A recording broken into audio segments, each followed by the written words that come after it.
los que nos hemos dedicado al arte de la palabra, nosotros podemos decirle algo a los hombres de ahora, que lo importante no es vivir hacia el futuro, ni nostálgico del pasado, sino vivir intensamente en este instante, porque este instante es los tres tiempos y en este instante está nuestra ración de eternidad.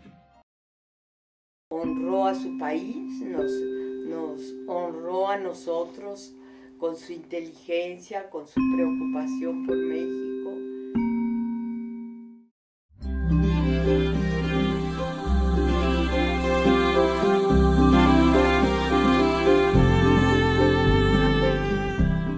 Octavio Paz, nacido en Tierra Azteca en el México de 1914, conocido por ser un gran poeta del amor y pensador poético de la historia mexicana, uno de los más influyentes escritores del siglo XX y uno de los grandes poetas hispanos de todos los tiempos, un revolucionario. Disidente de izquierda, ocupa un lugar de excepción en la historia de la poesía de nuestro país, pues la revolución prácticamente la trae en las venas.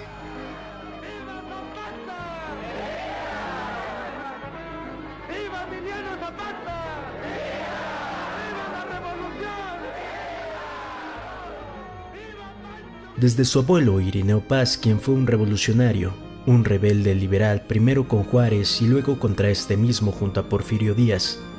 Su padre, Octavio Paz Solórzano, fue un zapatista que le enseñó a respetar y valorar la vida del campesino. Es así que con esta genealogía estaba predestinado a ser un revolucionario, no de guerras ni política, sino un revolucionario mundial.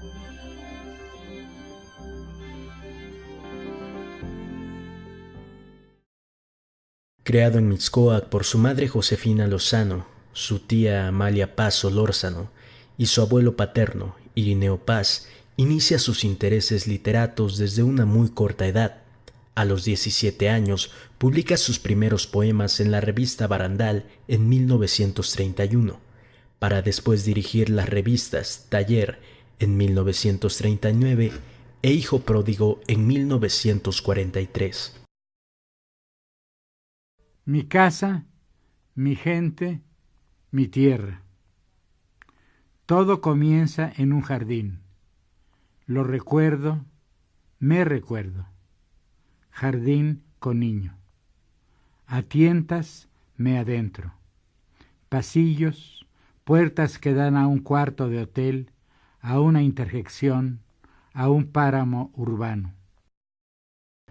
Estudió en la Universidad Nacional Autónoma de México en las facultades de Derecho y Filosofía y Letras, donde conoce a la que sería su esposa, Elena Garro.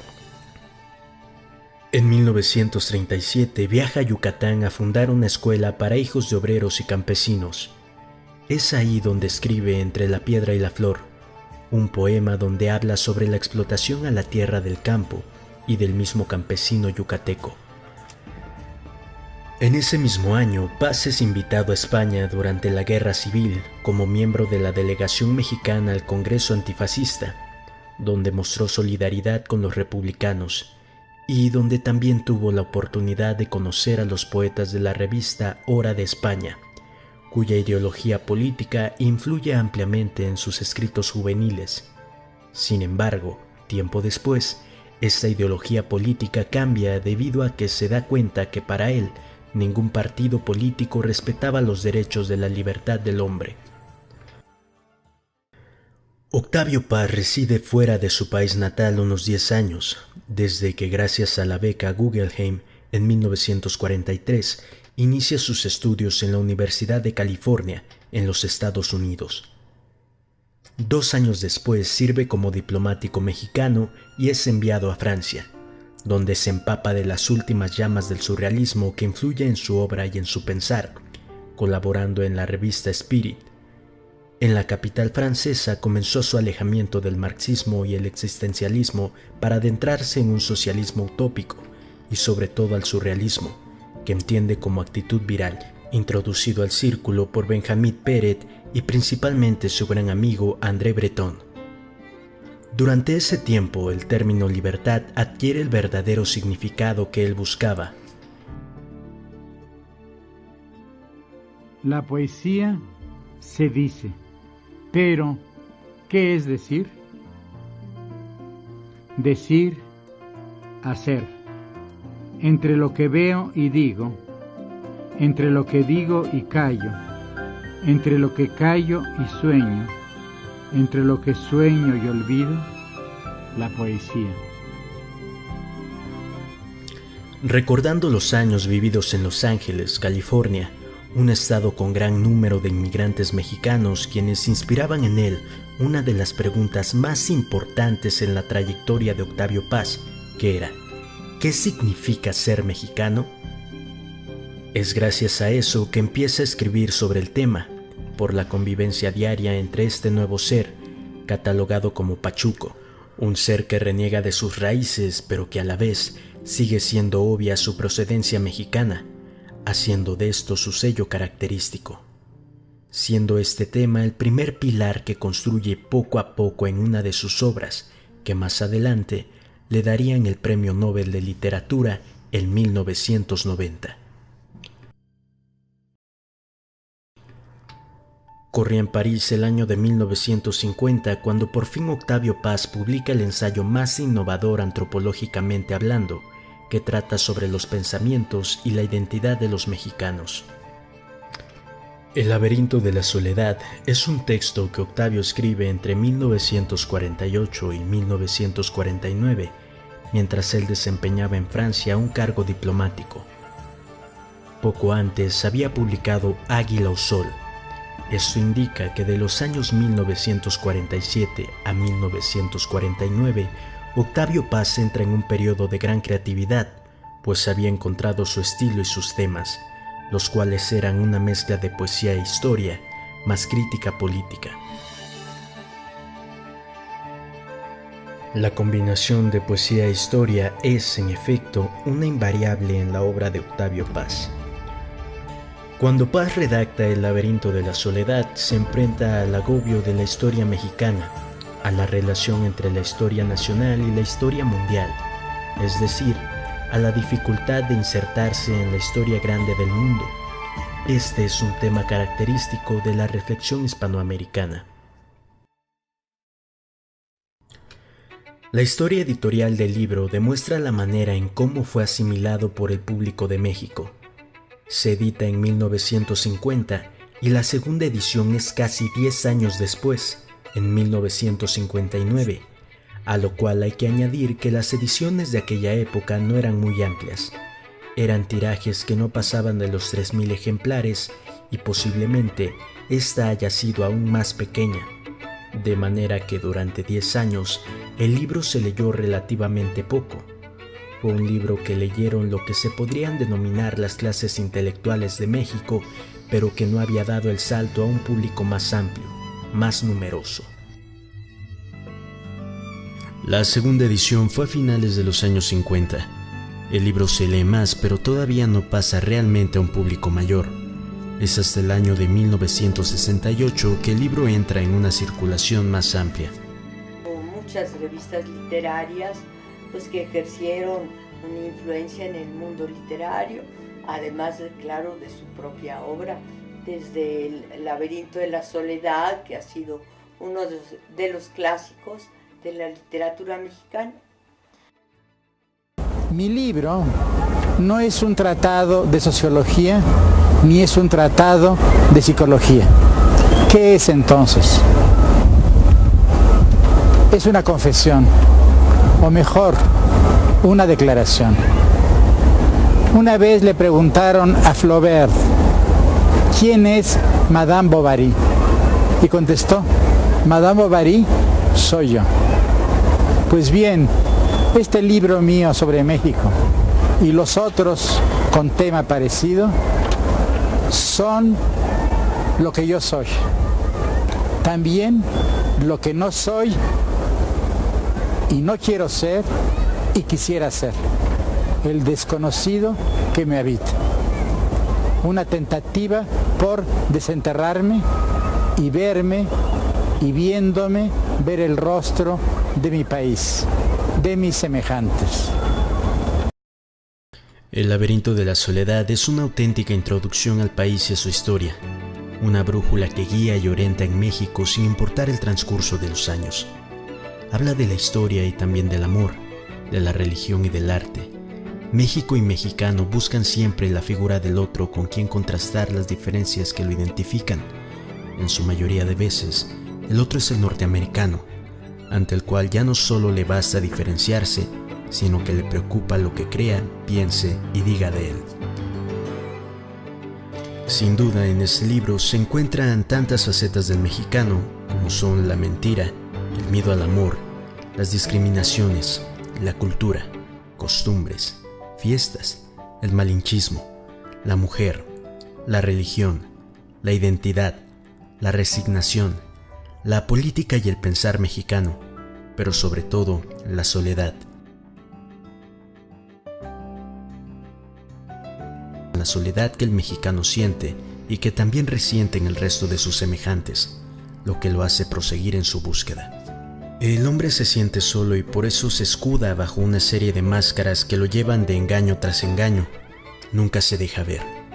Venera a tantas deidades, pero ni una llena su espacio de soledad. Critica a sus semejantes esperando que estos le vuelvan en su búsqueda inmensa. Es una búsqueda confusa porque trata de desconocer su pasado sin darse cuenta que si no tiene una base, no podrá construir su futuro. La palabra chingada recuerda la importancia que mujeres y hombres tienen en nuestro país. ¿Quién es el que siempre sale victorioso y quién sufrirá la derrota? La modernización que implica el nacionalismo y del término mexicano es por lo que se cree con cierta originalidad extrema que el país ni se acepta ni se entiende por lo diverso.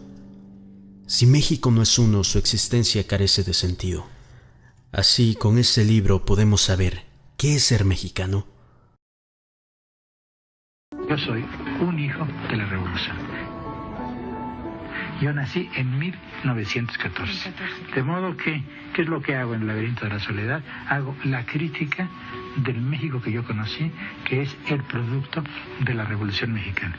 Y por eso este libro mío termina en una gran interrogación. Después de ese éxito, Octavio Paz escribe en 1969 un capítulo adicional a esta majestuosa obra que ya daba mucho de qué hablar entre los mexicanos. Y ese nuevo capítulo se convierte casi en un libro autónomo, que fue como poner al día el laberinto de la soledad en el contexto histórico-social de aquel momento en México. Este se tituló Postdata, y muchas veces, hoy en día, ambos libros se publican juntos. En este libro podemos ver la clara opinión de Paz para los sucesos que acontecen en su país, sabiendo de antemano que tiene una mentalidad de ideas políticas de izquierda, que comparte con varios de sus compañeros escritores y periodistas. En 1962, Octavio Paz fue designado como embajador de México en la India. Renunció al cargo diplomático en 1968 en señal de protesta por la masacre del 2 de octubre en Tlatelolco. Fue el único funcionario mexicano notable que abandonó al gobierno por ese motivo expreso. Esto, a pesar de que vivía de su trabajo como diplomático. En el 68, aunque fue una masacre, desde luego, y soldados y gentes de guante blanco, que eran un grupo paramilitar, que disparaban sobre una multitud o sobre un grupo de gente inerme que estaba encajonada, porque en la Plaza de Tres Culturas está frente al edificio Nuevo León, luego aquí hay otro edificio, aquí hay otro edificio, había una única salida y los que llegaron a los hospitales todos tenían heridas en la espalda, en el cuello, en las nalgas, ¿no? Todos habían sido disparados por detrás, bueno, los heridos, y claro, estaban también los que mataron, ¿no? 2 años después de los acontecimientos, así describió los hechos de la represión al movimiento estudiantil. Los estudiantes celebraron una reunión, no una manifestación, en la plaza de Tlatelolco, el 2 de octubre. En el momento en que los recurrentes, concluido el mitin, se disponían a abandonar el lugar, la plaza fue cercada por el ejército y comenzó la matanza. Unas horas después se levantó el campo. ¿Cuántos murieron? En México ningún periódico se ha atrevido a publicar las cifras. Daré aquí la que el periódico The Guardian, tras una investigación cuidadosa, considera como la más probable: 352 muertos. Los heridos deben haber sido miles, lo mismo que las personas aprehendidas. El 2 de octubre terminó el movimiento estudiantil. También terminó una época de la historia de México, escribió en postdata. A pesar de esta cerrazón, Paz vio como consecuencia de la matanza de 1968 un paso hacia la democracia, en la búsqueda del PRI de una legitimidad que ya no bastaba con la continuación del movimiento revolucionario, por lo que se dio a la apertura al pluralismo, al reconocimiento a otros partidos y proyectos políticos.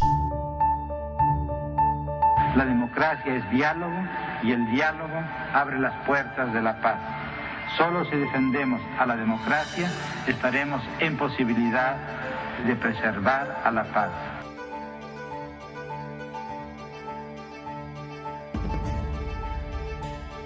Aunque hizo carrera en el servicio diplomático mexicano, Paz no fue un político, ni su carrera literaria estuvo vinculada al poder o a partido alguno. Tampoco fue su faceta de ensayista la más reconocida, ni abordó la política desde una trinchera académica. Fue un horror, pero nunca hemos visto, no vimos. Entonces, como ahora que 43 normalistas son asesinados en esa forma y luego desaparecidos y quemados. Y hay que pensar que los normalistas quizá es su única oportunidad en la vida, ¿no? Allá igual en Ayotzinapa su única oportunidad era pues llegar a ser maestros. Muchos de ellos querían ser bilingües para ayudar a su comunidad. Así que es un horror. Yo considero que es un crimen de lesa humanidad. Sí. Los sistemas políticos, las ideologías políticas del siglo XX han creado esquemas más o menos geométricos en los cuales han querido encerrar a la realidad. Y la realidad se ha vengado cruelmente. La política no puede no es una religión. En consecuencia no puede salvar a los hombres. Tampoco es una filosofía. Y en consecuencia tampoco puede darle sabiduría a los hombres. Los hombres, la política no puede, ni la política, digamos, la política revolucionaria, para hablar de un modo más claro, no puede hacer de los lobos corderos. No creo que los escritores deban militar en iglesias ni en partidos. En una época de mi vida trabajé por el Estado mexicano. Fue una contribución más bien dudosa, y que en cierto modo no me siento orgulloso de ella. Creo que los escritores debemos permanecer lejos de los partidos políticos y de las iglesias. No obstante, el escritor dedicó textos en sus libros y artículos en revistas y periódicos a explorar la realidad política de México y el mundo, así como las interrelaciones entre los países, a analizar cómo han evolucionado los sistemas políticos a través de la historia hasta nuestros días y a adelantar posibles vías de solución a los problemas de las sociedades. Bueno, la sociedad mexicana ha reaccionado con mucha valentía y mucho coraje y mucha rabia. Se han hecho marchas, las marchas organizadas por los ciudadanos, no por un partido político, y marchas espléndidas, muy bien, de veras muy bien llevadas a cabo, y solo, por ejemplo, sí han salido al final provocadores, pero son fácilmente identificables y actúan en el momento en que llegan al Zócalo. Entonces ahí empiezan con sus desmanes, pero todo el mundo sabe, estos que están aquí actuando, esos son provocadores. Paz ubicó sus orígenes ideológicos en el espectro de la izquierda y fue un defensor del liberalismo político. Nací con la izquierda. Me eduqué en el culto a la Revolución Francesa y al liberalismo mexicano. En mi juventud hice mía la gran y prometeica tentativa comunista por cambiar al mundo. La idea revolucionaria fue y es un proyecto muy generoso. Mis afinidades intelectuales y morales, mi vida misma y mis críticas son parte de la tradición de la izquierda, señaló en entrevista con Braulio Peralta, el poeta de su tierra, en 1996. Sócrates no perdió, no tuvo miedo de perder la vida por sus conciudadanos. Bueno, yo les daría este consejo a mis compatriotas. No se trata de perder la vida por nadie. Ganen su vida. Y la única manera de ganar la vida es ganar la vida con los mexicanos, con sus compatriotas, con sus amigos, con sus vecinos. Bueno, le encantaba ir a ver películas así de como medio chafas, de animales prehistóricos, de unas películas que yo creía eran casi para niños, de que se caía el escenario y el elefante de repente se desmoronaba porque eran las 4 patas de 2 cuates que se habían disfrazado de elefante. Eso lo ponía a reír mucho. Luego dijo que quería aprender a conducir un automóvil. Fuimos a Chapultepec, entonces tomó el volante por poco y se estrella contra un árbol. Al principio en programas de tele, por ejemplo, la señorita que te arregle, te maquilla, le decía: ay, tiene usted aquí un pelito parado, se lo voy a molestar. Decía: no, déjelo, será lo único que se me pare. Ella más amaba, le gustaban mucho las mujeres. Ya después, ya con la edad, pues ya tenía una imagen de él mismo pues como más solemne, pero antes era alegre, era simpático, hacía cosas así. Gracias, muchas gracias. No sé cuánto tiempo tenga libre, pero sé que ahí hay nubes y que en esas nubes hay muchas cosas, hay sol. Pues diría que era un hombre, un poeta, que él dijo antes de morir, lo dijo en varias ocasiones y a varias personas, que él quería ser recordado por 3 o 4 poemas. Honró a su país, nos honró a nosotros con su inteligencia, con su preocupación por México y pues yo creo que era, pues obviamente excepcional, ¿no? Por eso quiero terminar esta serie de conversaciones con este poema, que no es un adiós, sino voy a usar la maravillosa expresión mexicana. Nuestro pueblo tiene genio, a veces, esa expresión maravillosa de México para decir adiós, que no es nunca adiós. Nos vemos. Y por eso, porque nos vamos a ver, voy a leer este pequeño homenaje a Claudio Ptolomeo. Soy hombre, poco duro y es enorme la noche, pero miro hacia arriba, las estrellas escriben, sin entender comprendo, también soy escritura y en este mismo instante alguien me deletrea. Gracias.